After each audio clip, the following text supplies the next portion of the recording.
গানের মাধুরী মিশিয়ে রঙের তুলিতে আচারে শিল্পকে ফুটিয়ে তোলেন।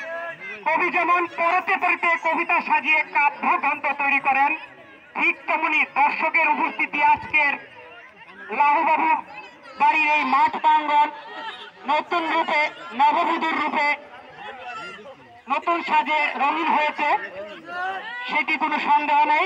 বর্তমান সেন্টার অফ পার্টফিল্ড থেকে, পার্ট অফ মিডফিল্ড থেকে সেক্ষেত্রে বল চলে গেল উত্তর 500 রেখার বাইরে, ফলে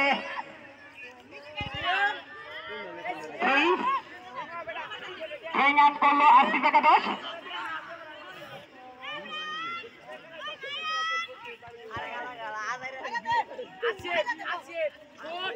এখন অব্দি কিন্তু ডেডলক সিচুয়েশন, গোললেস অবস্থায় প্রথম আর্ধের খেলায় গিয়ে কোন দল কিন্তু এখন পর্যন্ত স্কোর শিটে নাম লেখাতে পারেনি। আসিফ একাদশ 0, মিনহাস একাদশ 0।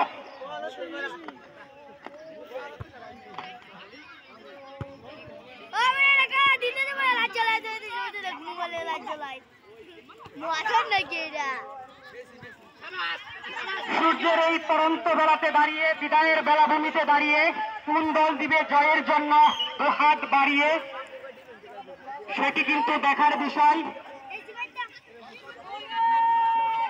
ফুটবল যে মানুষের রক্তের প্রতিটি কোণায় উত্তেজনার শীত হয়ে দেয়, সেটি কিন্তু আজকে আমরা লক্ষ্য করছি। চমৎকার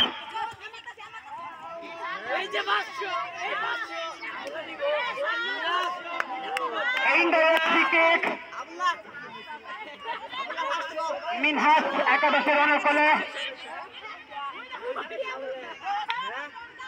পেনাল্টি এরিয়া থেকে মাত্র 20 গজ দূরত্বে, এখান থেকে কিন্তু বেশ ভয়ঙ্কর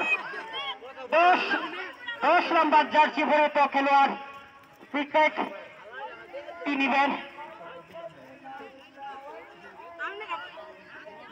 মাঠের পশ্চিম, মাঠের পূর্ব উত্তর প্রান্তে একজন খেলোয়াড়কে ইনজুর্ড হতে দেখছি।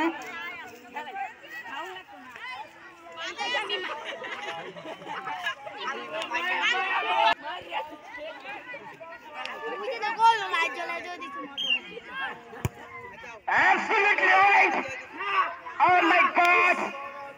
কারণ ছিল চোখে পড়ার মতো। Oh my God! কাটিয়ে চোখে পড়ার চেষ্টা, সেখানে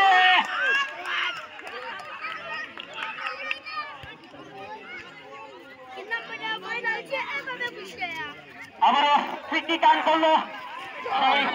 ভয়ঙ্কর, যা কিছু হতে পারে। চমৎকার, অল্পের জন্য কিন্তু লক্ষ্যভ্রষ্ট হলো।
এখানে একটু জটলা লক্ষ্য করছি,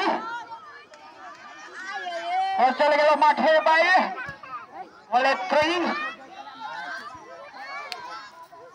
আবারও বল চলে গেল মাঠের বাইরে, ডিফ্লেকশন হয়ে বল চলে গেল মাঠের বাইরে।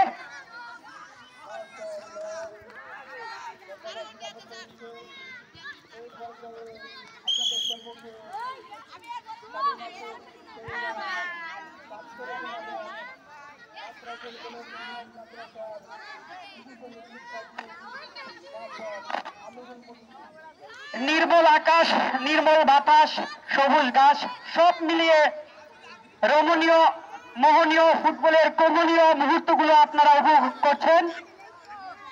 ফুটবল যে একটি প্রেম নামক বস্তু, যা অনেক সময় প্রেমিকার রোমাঞ্চের থেকে রোমান্টিক হয়, সেটি কিন্তু আমরা লক্ষ্য করছি।